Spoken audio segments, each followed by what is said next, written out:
principled position, just to let you know that we do not have any issues. In fact, we don't just want to join issues with you, especially regarding the matter of Justice Paul Bafoboni. Mr. Speaker, we have to look at this matter within the framework of the preamble of the 1992 Constitution. Mr. Speaker, we the people of Ghana, in the exercise of our natural and inalienable rights to establish a framework of government which shall secure for ourselves and posterity the blessings of liberty, equality of opportunity, and prosperity. Mr. Speaker, it continues, in a spirit of friendship and peace with all peoples of the world, and in solemn declaration and affirmation of our commitments to freedom, justice, and probity and accountability.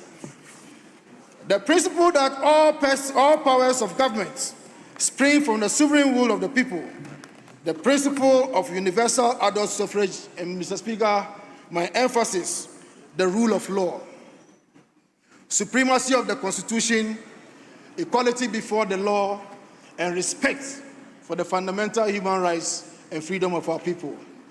Mr. Speaker, in terms of fundamental human rights of the people and access to justice, Mr. Speaker, embedded in that rule of law thing is the accessible and impartial justice. Mr. Speaker, we must be given usable opportunities when we think our rights have been violated to be able to vindicate our rights. Mr. Speaker, one of the things that we must advert our minds to is that when there are pending matters, it's important that I am allowed to finish the process before a decision will be taken that will prejudice my rights. And Mr. Speaker, we are not saying this because this is Justice Tokono, but this right must be available to every one of us and every Ghanaian. Mr. Speaker, fair legal procedures. Mr. Speaker, if I take a matter to court, I have every right to complete the matter before I'm told that my issue is foreclosed. Mr. Speaker, if matters are pending before courts and you leave the office, Mr. Speaker, Article 1446 provides situations where a justice of the Superior Court, including the Chief Justice, may lose office. Stated misbehavior, incompetence, and inability to perform the functions of the office. Mr. Speaker, what we are saying is that if we go ahead to confirm Justice Paul Bafoboni and he becomes the Chief Justice, and in the event that the pending cases terminate in her favor, what happens to that office? Mr. Speaker, we anticipate that there will be constitutional nuclear meltdown, and that is what we intend to avoid. Honorable member. Mr. Speaker. Honorable member, please. I don't know how many times I have to draw the attention of members to this matter. That is not what is before us. Finality of the rule of law is pronounced and is in the bosom of the courts. Legislative power, the power to make laws, is in our bosom.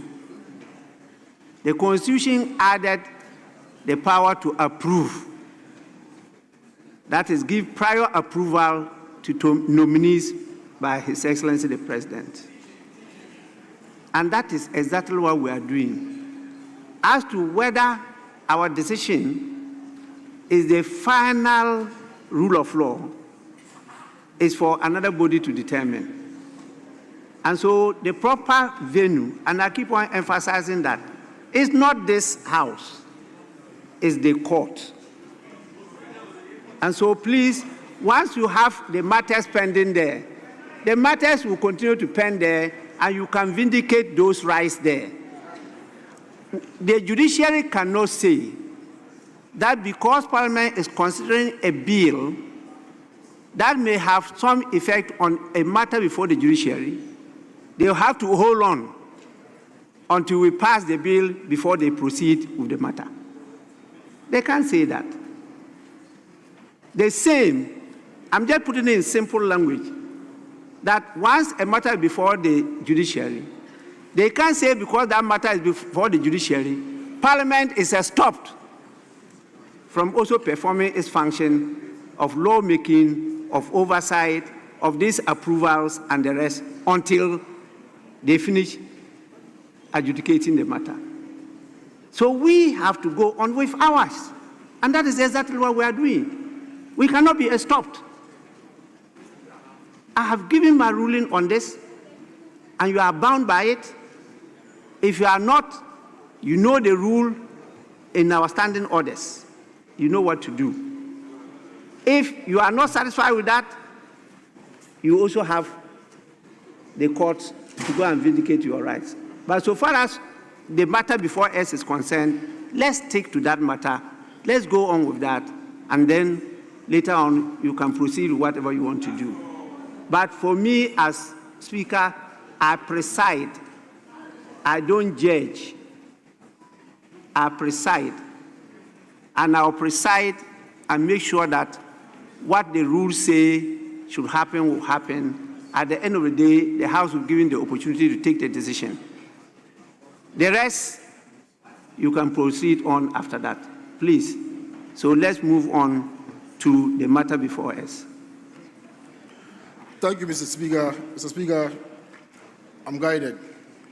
Mr. Speaker, next I would like to refer this House to Article 1254 of the Constitution, where it says that the Chief Justice shall be subject to the Constitution as be the head of the judiciary and shall be responsible for the administration and supervision of the I told you about the timing. When there was the interjection, it stopped. It's automatic. It's not being controlled by me. Please, kindly give him 1 minute. 1 minute. Thank you, Mr. Speaker. Mr. Speaker, what that provision provides for is that we are not looking at the Chief Justice capacity as a Justice of the Supreme Court, but as a head of the judiciary in terms of the human resource, planning, organizing, directing, control, and discipline of the judicial human resource, the judicial service staff, including even judges.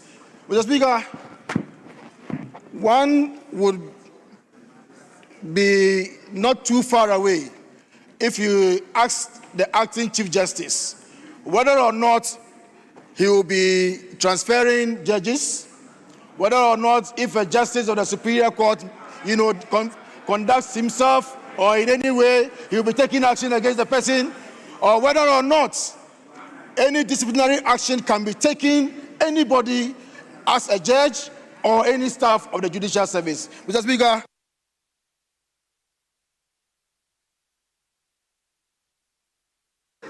The 1 minute is over again. So, but honorable member, don't be worried about that, because even this constitution, when it was being drafted, it was said to be drafted by hairdressers. Now, when it was approved, the people who stated that the hairdressers were drafting constitution kept on applauding the good works of the hairdressers. So, and you have also done that today. It's just that politicians are a different breed of human beings. So that is the challenge we have in the world. May we proceed to the next person, and this time from the majority side, and that is Honorable Eric Opoku. Honorable, you have seven minutes. Thank you very much, Mr. Speaker, for the opportunity to contribute to the motion before this House. Mr. Speaker, this House is witnessing inconsistency in its highest apogee. Inconsistency that has never been seen on the floor of this House, except today. Mr. Speaker, you recall that in the last year of Mr. President John Agyekum Kufuor, 2008, Justice Paul Bafuboni was elevated to the position of Supreme Court Justice. And the Appointments Committee's report was submitted to this House for approval. Mr. Speaker, that day, records of this House indicate that the minority we see today, they were in the majority. And they extol the virtues of this man right in this chamber. They describe him as competent.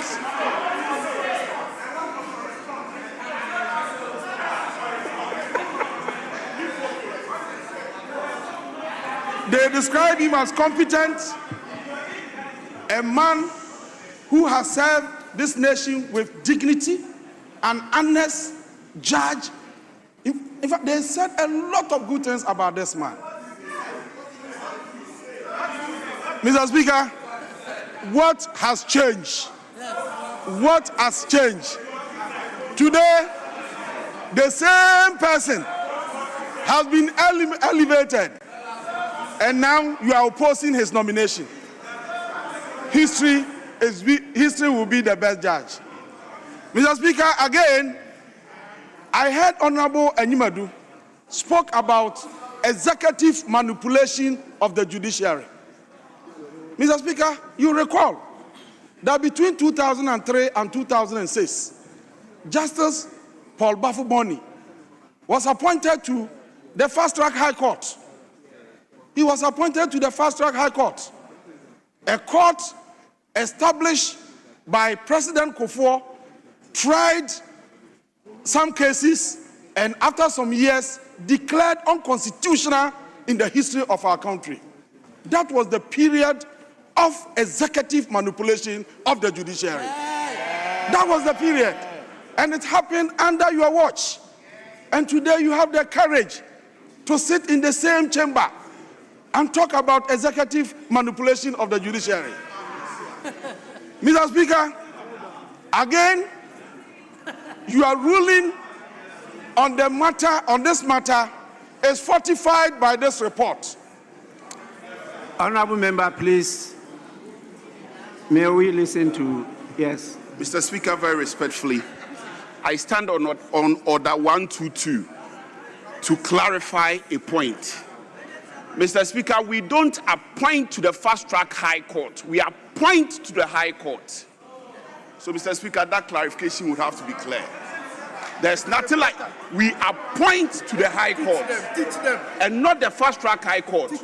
When you are appointed to the High Court, you are then assigned to a division of the High Court. Mr. Speaker, this is the point. You don't appoint to the High Court.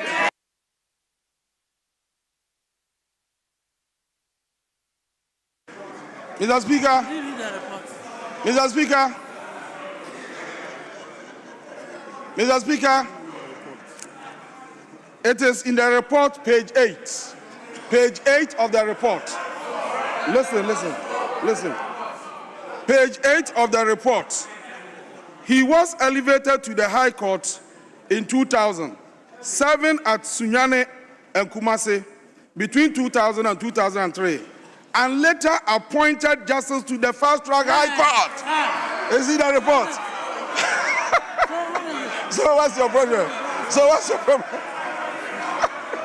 So, Mr. Speaker, I was speaking to the report, exactly how it is captured in the report. Then, Mr. Speaker,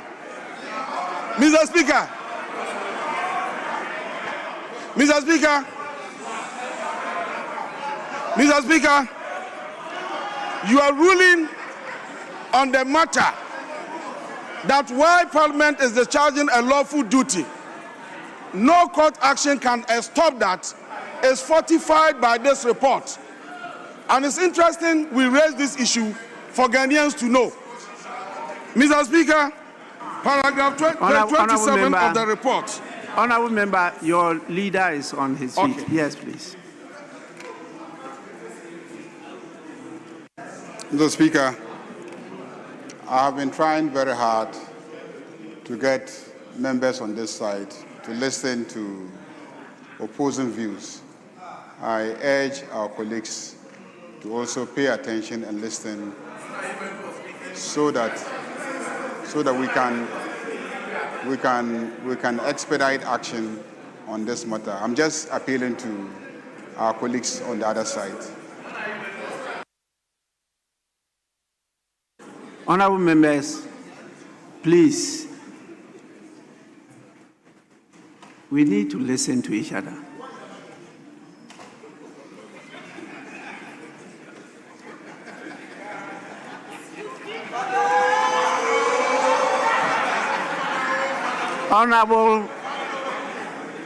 Honourable Doctor,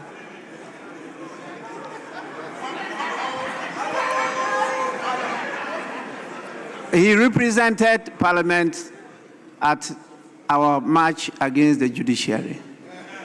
He was among the 11, and he ran all over the field without touching the ball.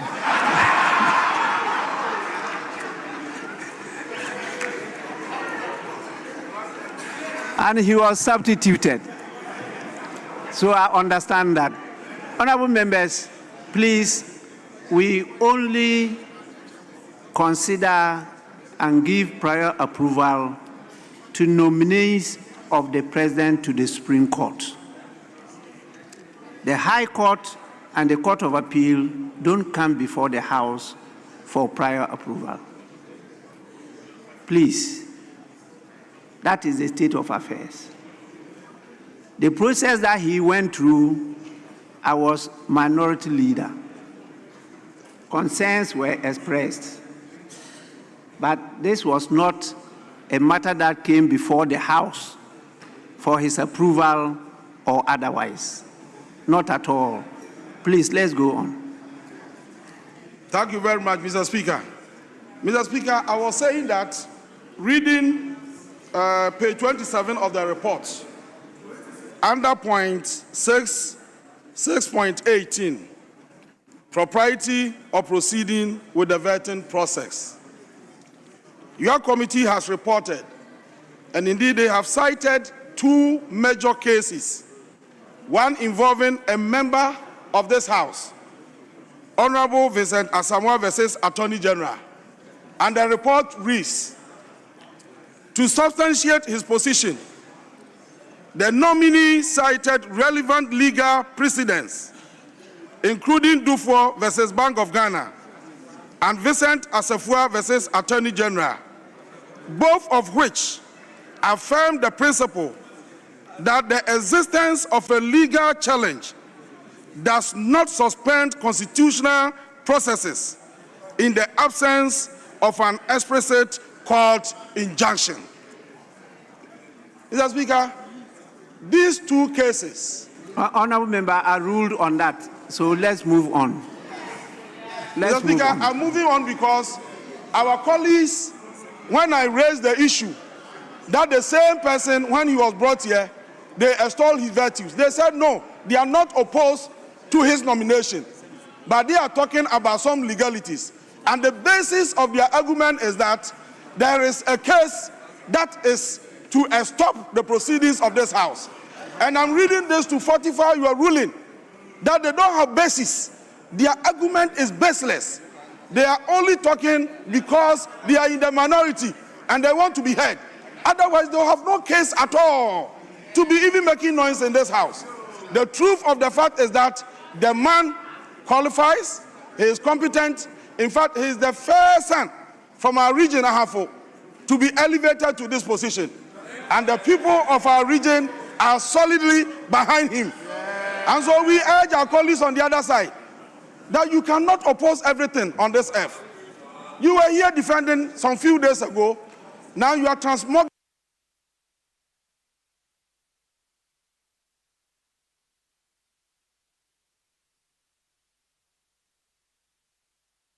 Honorable members, we move on to the next person, and that is the last from the minority caucus, and the leader himself wants to take up that task. So I call on Osahene Afenyo-Markin.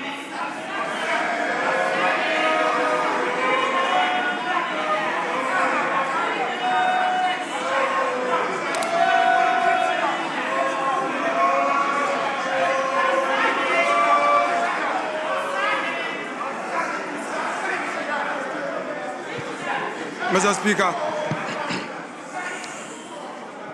thank you for the opportunity to add my voice to this debate on the floor. Mr. Speaker, in making my contribution, I would want to, in addition to the report, rely on the certified copy of the verbatim report of proceedings that has been served on my good self by the clerk through the chairman.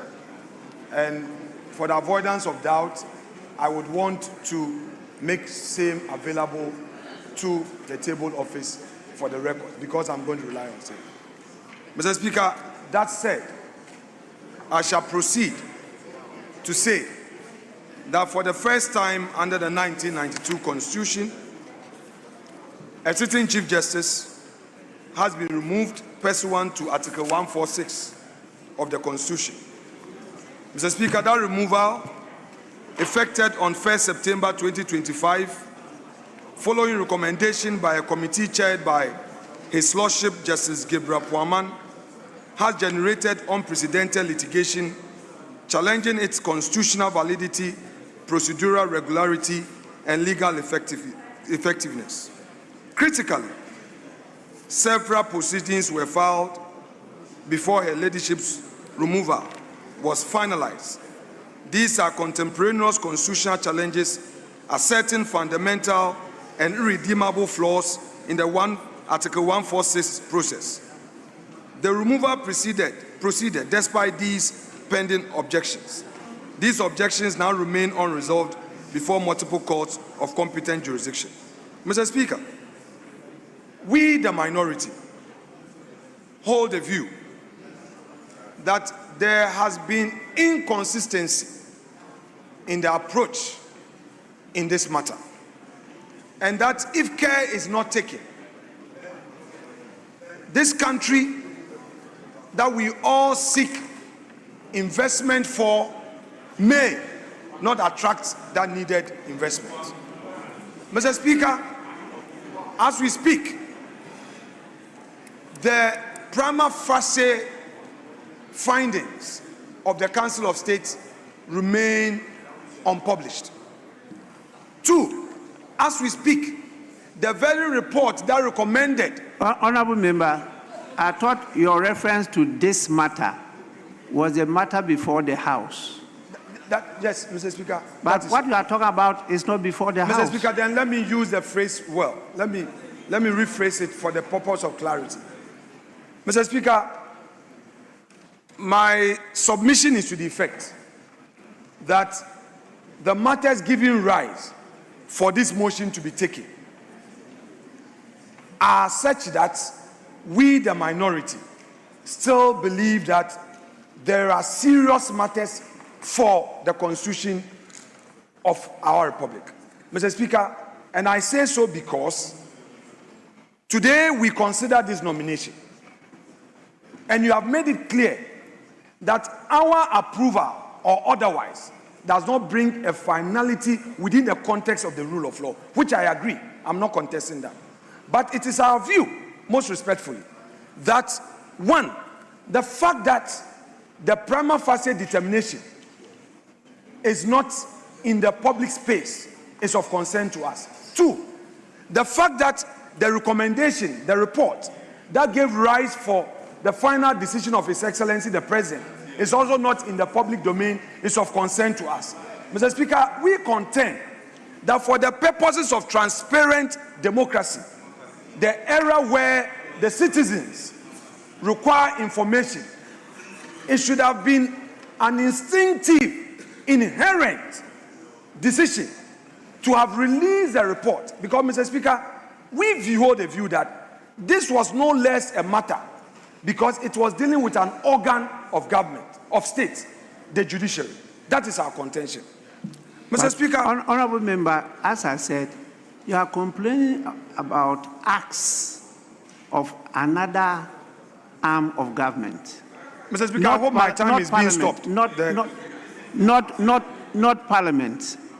Not Parliament. No. And those matters are not before Parliament. And so I have consistently guided you and your colleagues to deal with the matter before Parliament. Continue with the others at the proper forum, not the floor of Parliament. Mr. Speaker, we are not litigating those matters in Parliament, but those matters gave rise to this, what is before us. So what I'm trying to do is to give a background to the very matter before us, Mr. Speaker.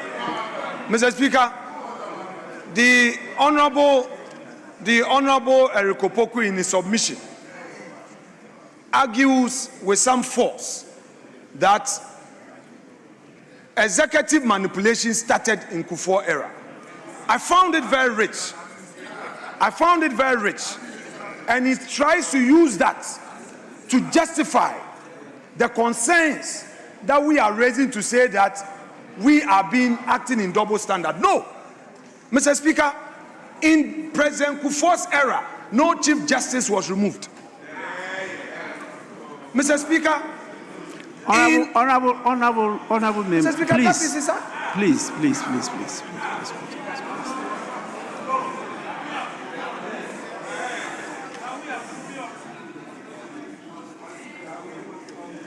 I don't want us to go beyond what is before us, because many of the things that you say, because many of you were not born early, you don't know, you don't have the information. And in fact, I have bought some books, and I'm going to distribute the books particularly to leaders, so that you read to see the perception that we have given to the people outside there. They are very senior, intelligent people who held high office of state, who have written some books about Ghana politics. I have the books. I bought plenty copies to distribute to you free to read. I believe that will change your approach to how you go about the business on this floor. The information that I have from experience in this house, if I disclose them, many of the things you say are incorrect.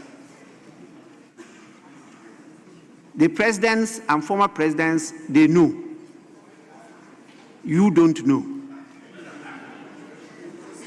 And they know that I know what I'm talking about. So please, confine yourselves to the matters before the House. Let's deal with that one.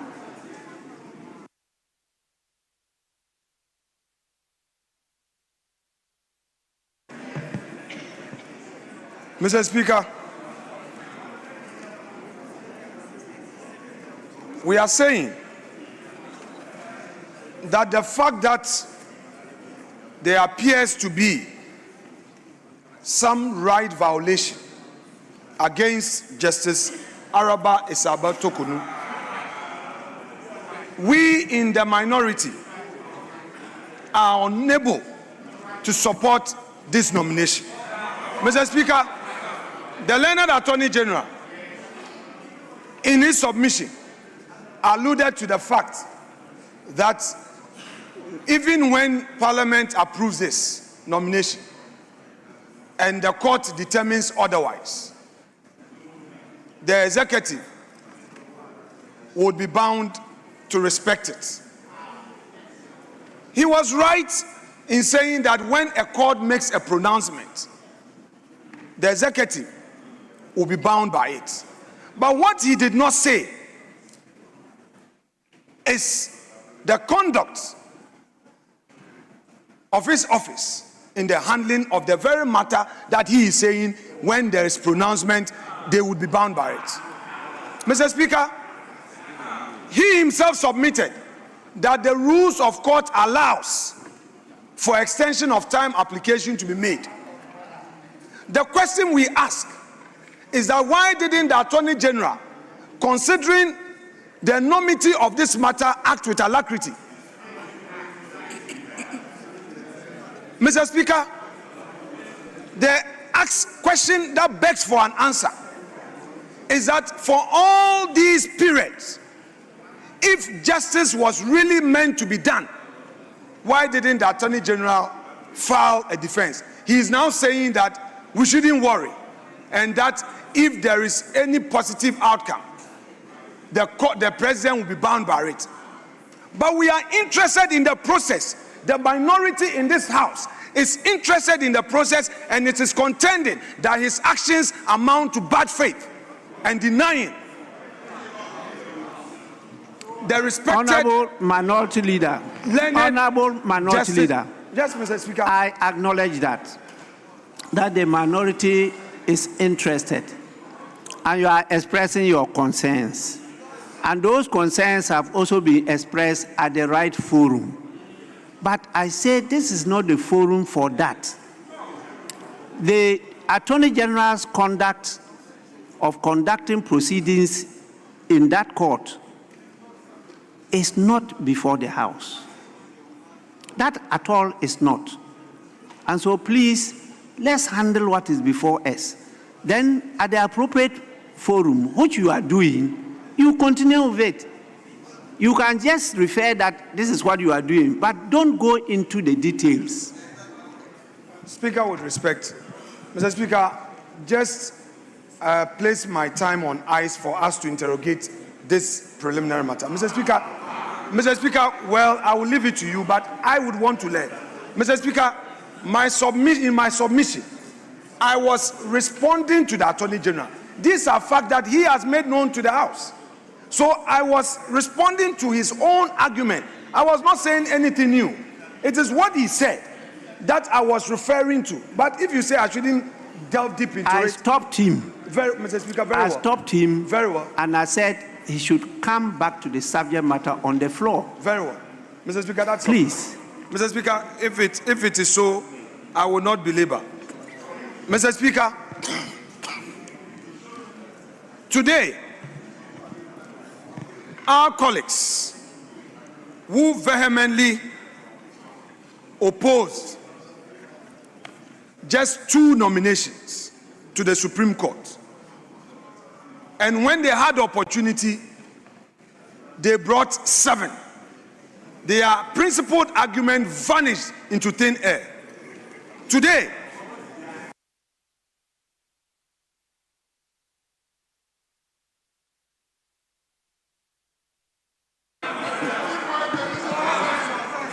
Mr. Speaker,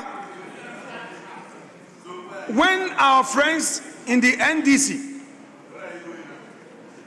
argued against 2 nominations to the Supreme Court, when they had the opportunity, they brought 7 at a go. Today, the same people who opposed this nominee in 2008 are today saying that they are for his cause. Mr. Speaker, we leave everything to posterity. Every single thing that we are witnessing in this House is for posterity. But we believe as minority that in spite of all that is happening, which happenings is affecting the rights of a citizen, the best days of our country are ahead of us. Mr. Speaker, we would not belabor. We maintain our opposition to this nomination, and we reject same, and we are going to demand a secret ballot to reject this. We are going to demand a secret ballot to vote, to let Hansard record our opposition. Mr. Speaker, we know that there are members who have their own views and would want to exercise their right when there is secret ballot. We, the minority, are going to invoke that so that we take a secret ballot to register our dissent on this matter. Mr. Speaker, I wouldn't exhaust the 15 minutes. I will submit here to and then leave the matters to rest. Thank you so much.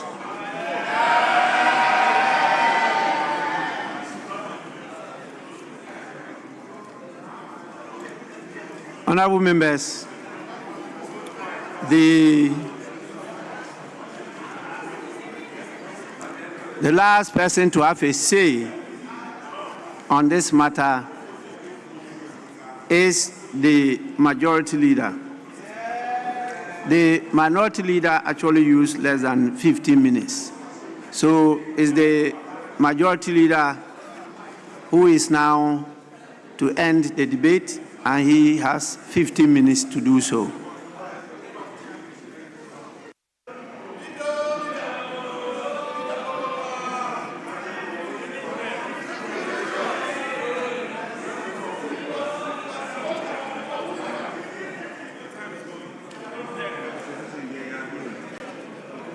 Mr. Speaker, mine is a very brief one, very brief. In 2012, we had a national election for the presidency and for parliament. The election results were disputed. President Akufo-Addo was declared winner. John Dramani Mahama and the NDC petitioned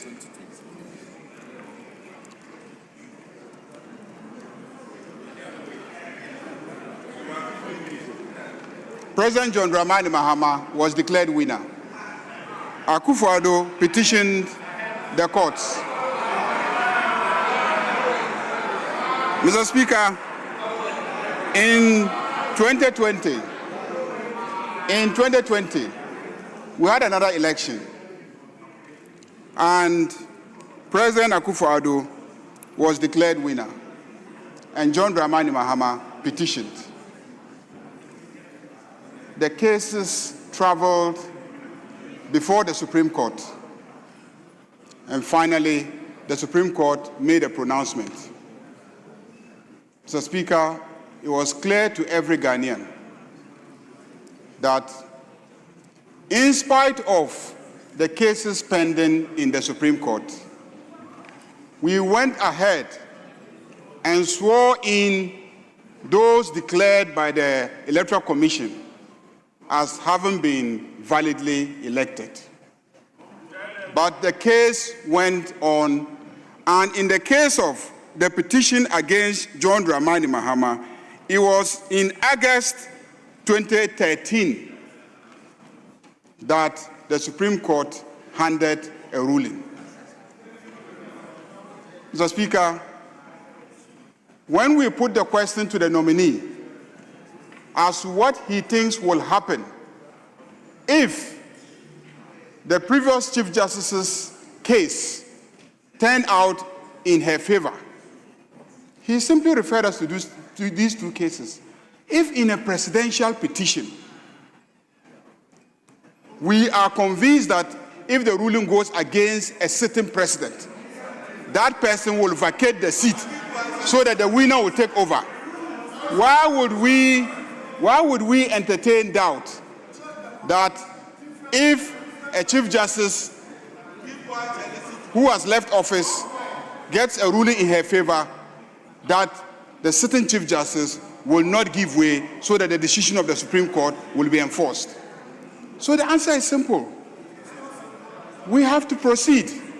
And when the decisions of the courts come, and the implications are that what has happened should be reversed, the Chief Justice nominee said he is ready to give way, and whoever the courts declare in favor of will come and occupy the post of Chief Justice. So there's no problem. Mr. Speaker, the second issue about the listing of cases was put to the nominee, and the nominee explained that he, as acting Chief Justice, is not responsible for listing cases. So if the minority's position was that some cases hadn't been listed,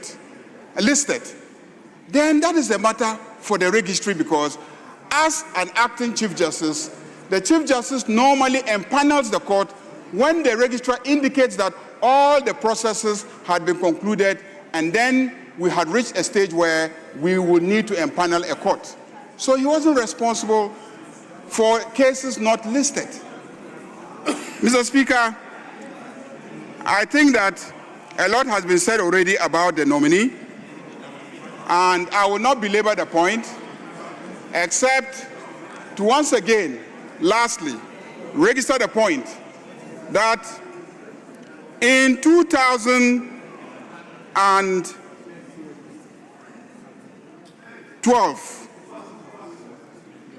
July 24th, 2012, Justice Theodora Wood was nominated, approved by this House, and appointed a Chief Justice. 2013, January,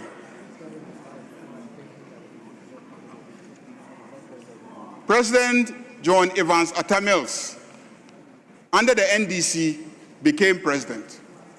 He coexisted amicably with Justice Theodora Wood, who was appointed by President Kufuor under the NPP. Mr. Speaker, again, on 24th of July, 2012, when we lost the president, John Dramani Mahama took over as the president, and he coexisted amicably with Justice Theodora Wood, who was appointed by President Kufuor, an NPP president. What is my point? My point is simple, that the NDC under President Atta Mills and under the current president, John Dramani Mahama, has coexisted peacefully with a Chief Justice appointed by the NPP. So, Mr. Speaker, let me conclude by saying that my colleagues have already argued and given reasons why we should approve the nomination to the post of Chief Justice, because essentially he qualifies under Article 1284 of the Constitution, has been a judge for 30 years, overly qualified, has been a Supreme Court judge for more than a decade and a half, and is now acting as the Chief Justice. Mr. Speaker, without saying more, I will just say that put the question and we will vote. Thank you, Mr. Speaker.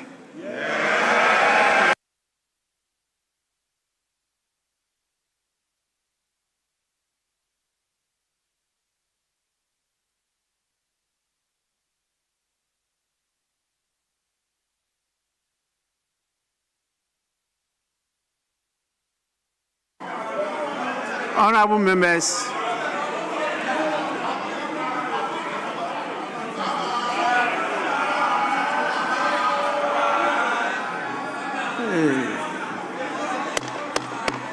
honorable members,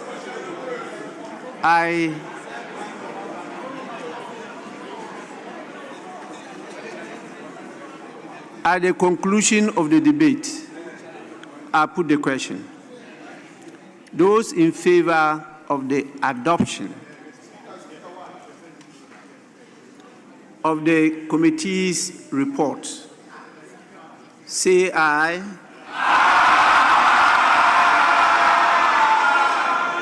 Those against, say no.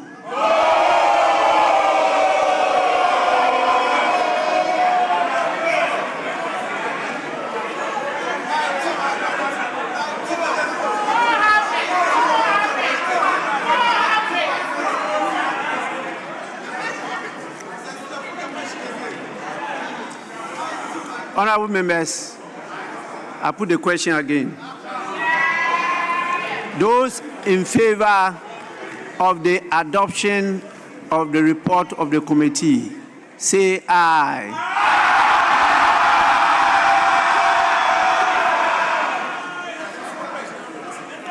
Those against, say no.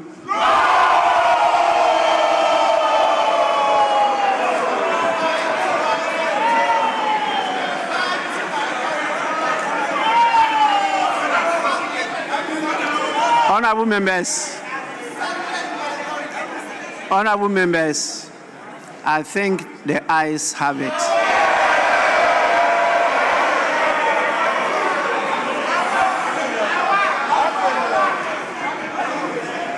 Honorable members,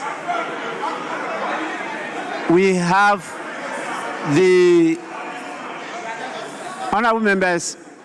Honorable Deputy Whip, Minority Deputy Whip on his feet. Let's listen to him. Thank you, Mr. Speaker. Mr. Speaker, I rise under Order 1513. Mr. Speaker, Order 151. Mr. Speaker, I rise under Order 1513. Mr. Speaker, with your leave, I read Order 1513. A member may challenge the decision of the Speaker on a voice vote, and the Speaker shall determine whether to call for a head count or electronic vote. Mr. Speaker, I invite you for us to do a head count on this, since our electronic vote is not working. Speaker, head count. Honorable members, there's a challenge to my decision on the voice vote, and there's a call for us to take a head count. Yes, Majority Leader.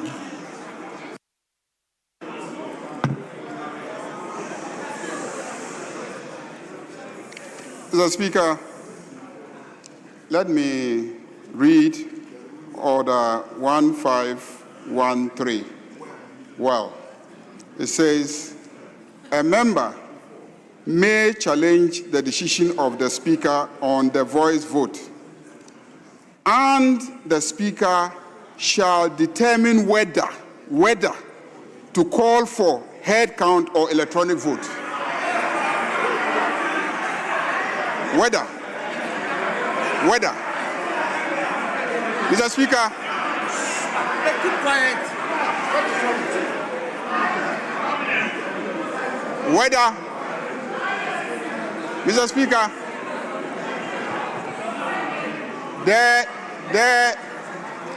There is no automatic right to a head count or electronic vote when somebody challenges the voice vote. There's no automatic right. It is for the Speaker to look at the chamber. Because where Mr. Speaker sits, he sees the numbers. Where Mr. Speaker sits, he sees the numbers. He sees the number constituting the NPP votes, and sees the number constituting the NDC votes. And Mr. Speaker knows that the NPP micro-minority have already indicated they are voting against. The NDC supermajority has already indicated they are voting for. So when you look at the numbers in the chamber, it is so clear that it becomes unnecessary for a head count. Mr. Speaker,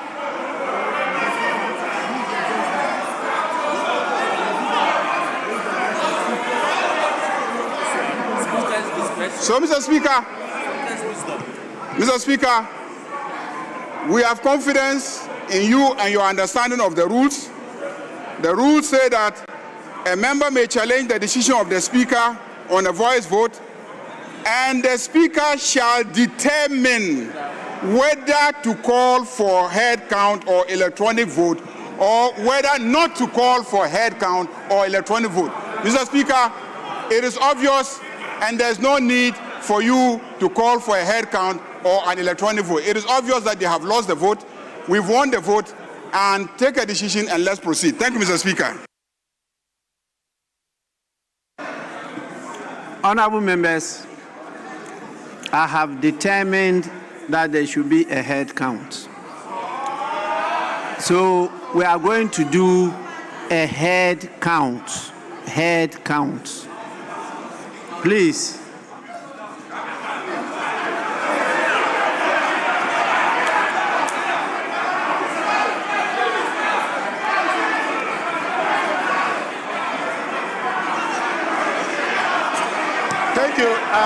Thank you, Mr. Speaker. Mr. Speaker. Honorable members. Mr. Speaker. We are going to do a head count. Mr. Speaker. Please, those in favor of the motion, please rise up to be counted. Mr. Speaker. Mr. Speaker, there is a problem. There is a problem, Mr. Speaker. Mr. Speaker. Mr. Speaker. Mr. Speaker, I want to draw your attention. Mr. Speaker. Mr. Speaker, I want to draw your attention to the Constitution in Article 111. Mr. Speaker. Mr. Speaker.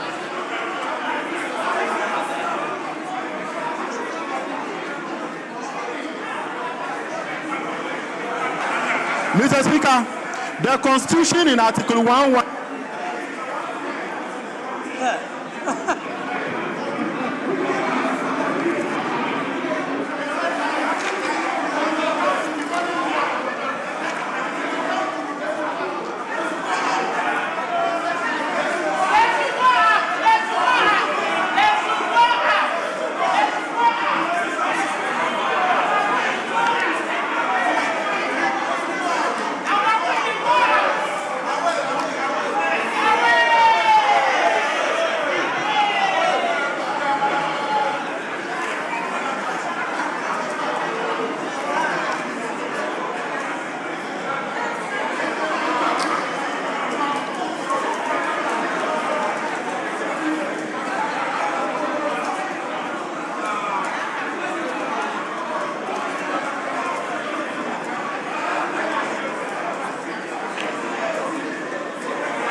Bama Bako Nimba Bebre.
What's the challenge?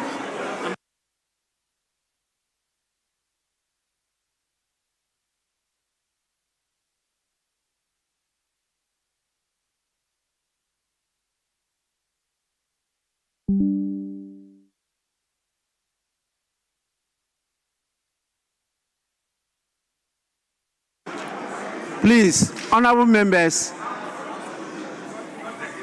be at your seats.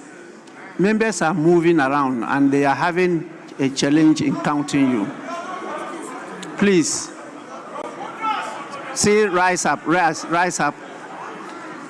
Please.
Honorable members, you may resume your seats.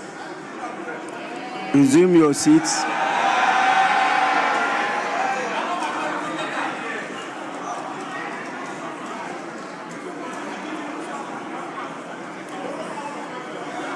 Honorable members, those against the motion rise to be counted.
Please,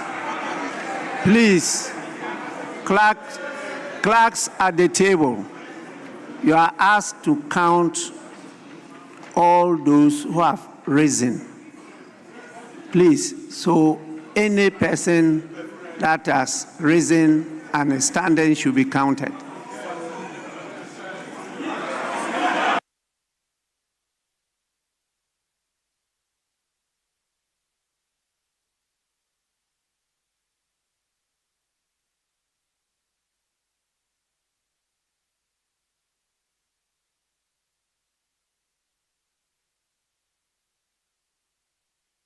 Honorable members, you may now resume your seats.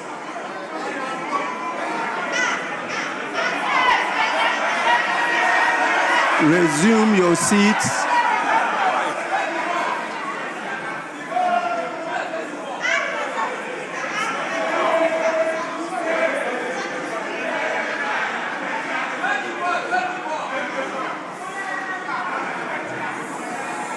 Honorable members,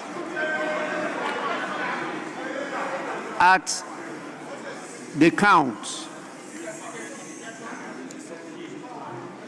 the ayes have 163.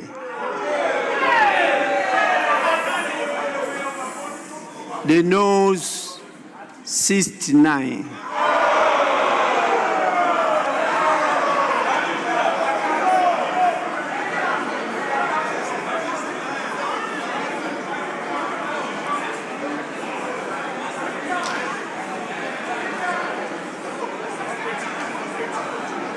Yes, Honorable Habib. Thank you, Mr. Speaker. Mr. Speaker, I rise under Order 1526. Mr. Speaker, I rise under Order 1526. Mr. Speaker, for the avoidance of doubt, I read. Order 1526 states that where a member rises to challenge the results of the head count, the Speaker shall call for division.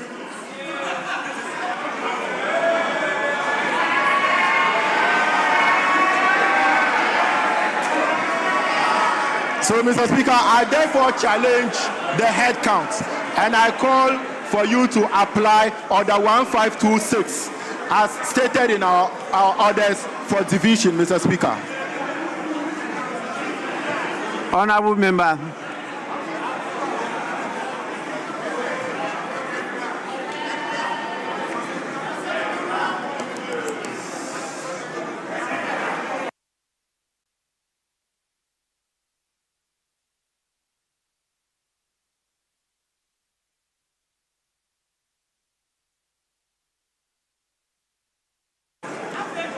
Majority Leader.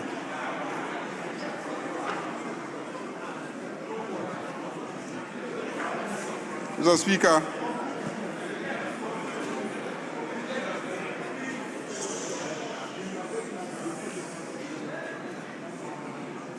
Mr. Speaker,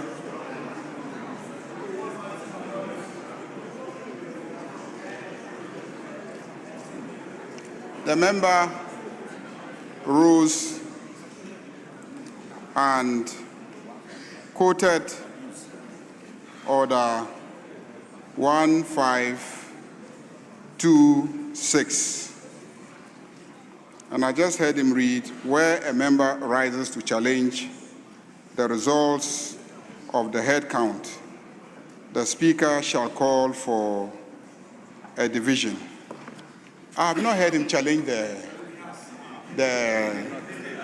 I did not hear him challenge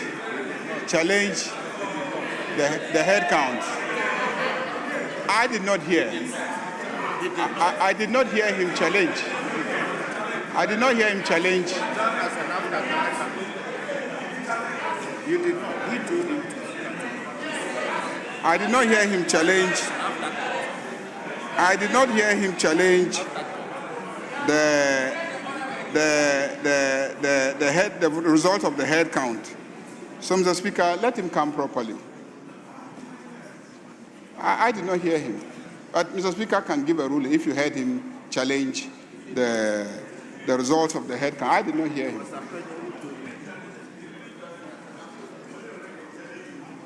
Yes. Thank you very much, Right Honourable Speaker. Mr. Speaker, I rise to plead with you and draw your attention to Order 154, which states, and I read, despite Order 153, the Speaker may, if in the opinion of the Speaker, a division has been unnecessarily claimed, take the vote of the House by calling upon the members who support or who oppose the decision of the Speaker to rise and be counted, upon which the Speaker shall declare the decision of the House or direct that a division be held. Unquote. Mr. Speaker, in drawing your attention to this order, I plead that you exercise your authority as expected in that standing order, given that the numbers after the count speak for themselves, and the call for a division is an unnecessary request. Mr. Speaker, I thank you. Yes, Honorable Habib. Thank you, Mr. Speaker. Mr. Speaker, when I rose earlier on, Mr. Speaker, Mr.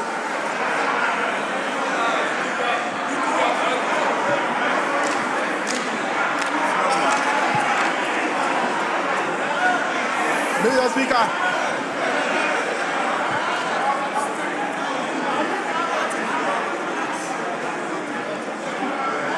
Speaker. Yes. Mr. Speaker. Yes, go on.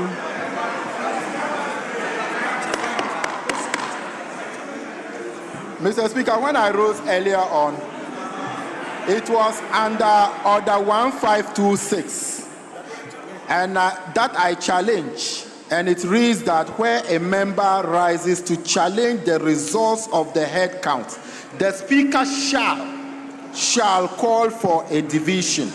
Mr. Speaker, therefore, I challenge the results from the head count and call for a division under Order 1526. Mr. Speaker, even though the honourable member for Tamale North, Honourable Soyini, drawing your attention to Order 154. Mr. Speaker, Order 154 is clear that despite Order 153, I haven't raised anything under Order 153. I am within Standing Order 1526, which is mandatory to the Speaker. Mr. Speaker, I make my case. Thank you.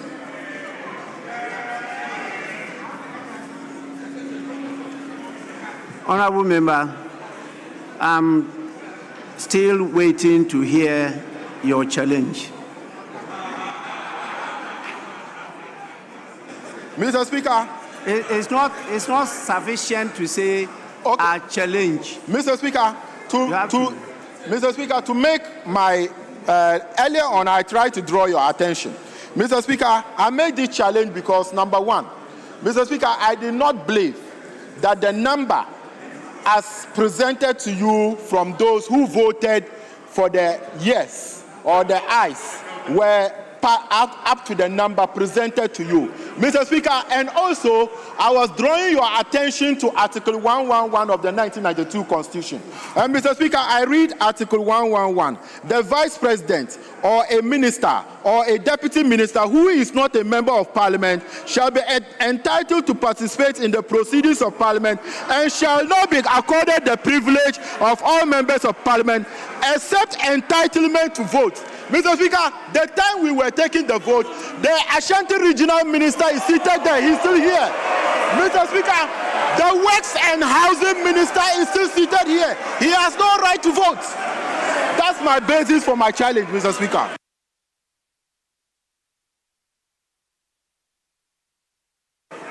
Yes, Majority Leader.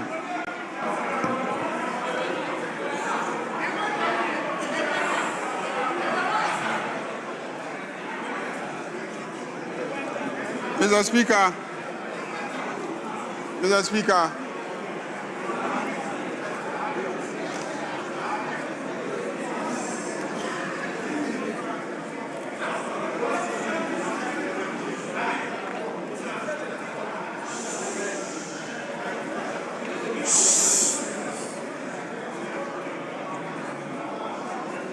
Mr. Speaker, Order 153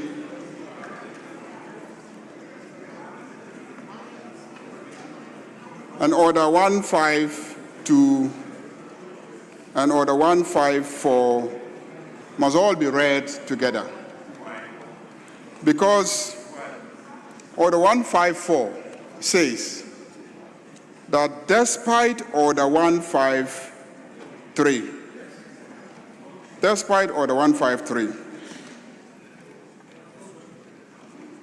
the Speaker, if in the opinion of the Speaker, the Speaker may, if in the opinion of the Speaker, a division has been unnecessarily claimed, a decision has been unnecessarily claimed, take the vote of the House by calling upon the members who support or who oppose the decision of the Speaker to rise and be counted, upon which the Speaker shall declare the decision of the House or direct that a division be held.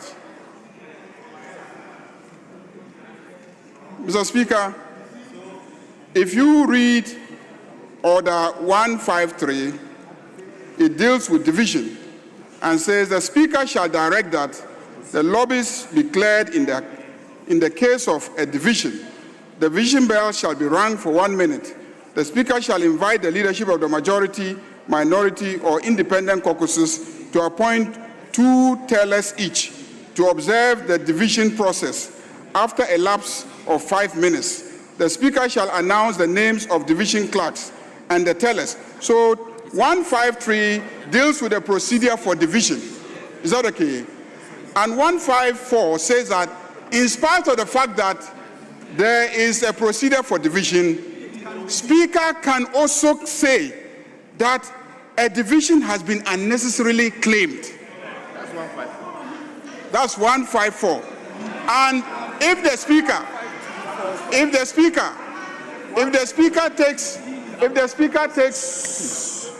Speaker takes a position that a division has been unnecessarily claimed, the procedure is that he would ask one side only to rise up and be counted. Just one side. He can say that because you are not many and you are just 69, it is easier to count you. So you should rise up and then he will count you. When he counts you, he can direct and declare the decision of the House. That is what 154 says. That's what 154 says. So I therefore call on Mr. Speaker to rule that a division has been unnecessarily claimed. And on the basis of a ruling that a division has been unnecessarily claimed, to proceed to count one side and then declare the decision of the House. Thank you, Mr. Speaker. Honorable members, Minority Leader, yes.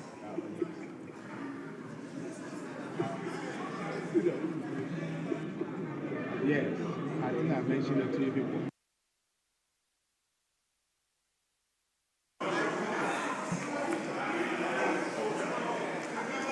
Speaker, with respect, the Honorable Member for Tolon invoked Order 152 and was very clear in his application. The Order 153 that provides for procedure on division anticipates that possibly the 151 that was initially invoked, which gives rise for a head count, could be wrong. It is a reason why there's a whole procedure provided for under 153, which talks about clearing the lobbies, which talks about the leaders providing tellers. Mr. Speaker, in the first instance, it is the clerks who have done the accounting, not independently verified by anybody, and they have brought the figures to you. The member has challenged it, and that is why the second stage step allows for agents, that those who are saying no, those who are saying yes, will have an opportunity to validate the counting process. Mr. Speaker, for the majority leader to immediately invoke 154, to say that 154 says, despite 153, Speaker may. Mr. Speaker, that provision there must not be construed in a manner to negate the mandatory obligation under 1526. No, it is saying where the number, if you read 153, 11 and 12, it says that if a member states that he voted in error and that his vote was counted wrongly, the member may request that the vote be corrected or counted before the speaker declares the result. 11, where the member numbers in a division are equal, the motion shall be considered lost. Now, Mr. Speaker, if you read these together, it is rather dealing with a situation where a declaration is made under 153, and the speaker would want to exercise a discretion where a member is unnecessarily making a claim under division, because it anticipates that a member may not be satisfied and may be taking certain steps to make a certain application. If they now move away to refer to 152, Mr. Speaker, that is not in the contemplation of this regulation. If the intendment of Parliament was to the effect that Mr. Speaker can invoke 154 to, as it were, negate the effect of 1526, Mr. Speaker, the Parliament would have said so. It did not say that despite Order 1526, Mr. Speaker, in his opinion, may consider a division unnecessary claim. No, 154 does not make reference at all to 1526.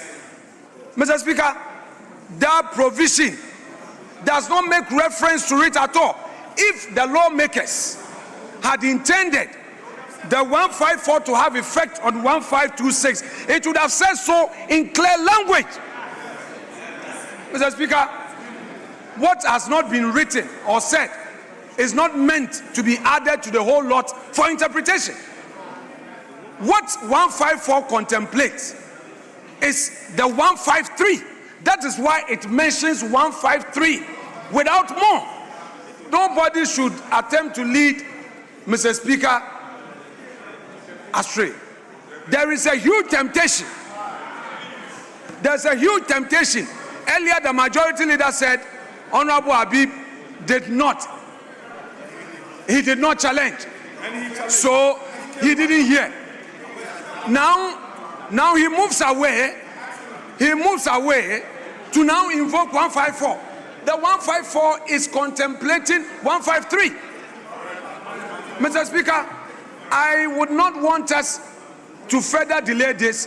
1526 is mandatory, and I'll conclude on it. It says where a member rises to challenge the results of the head count, the speaker shall call for a division. I don't know why the super majority is afraid. What are you afraid of? What are you afraid of? If you have your numbers and you believe in your numbers, let's go into division. If you believe in your numbers, let's go into division. Honorable and prove us Minority wrong. Leader. Honorable Minority Leader, you have made your point. The Honorable Habib mentioned a particular member. I just want to know whether the member was present when the head count was being taken. Please, I want to know from the member, please, it's not from any of you, is a member present? Please, I want to hear from the member.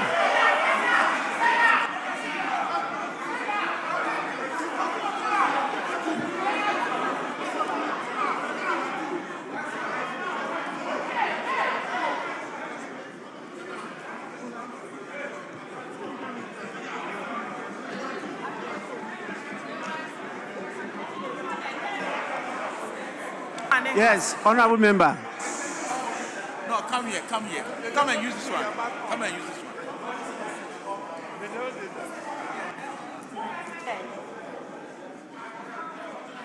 Honorable member, yes.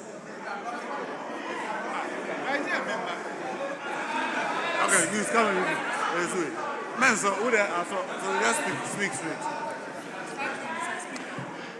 Mr. Speaker, respectfully, during the head count, myself and the Honorable Minister for Works and Housing, we were both outside the chamber. We were not counted during the head count. Thank you very much.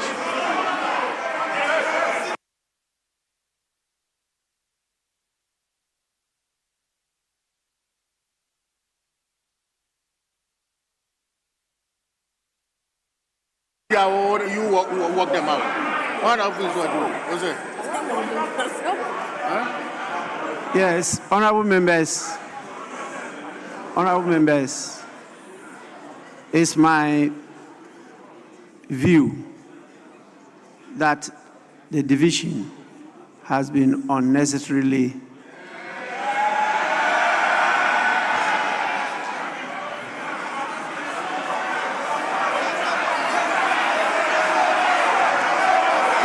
honorable member.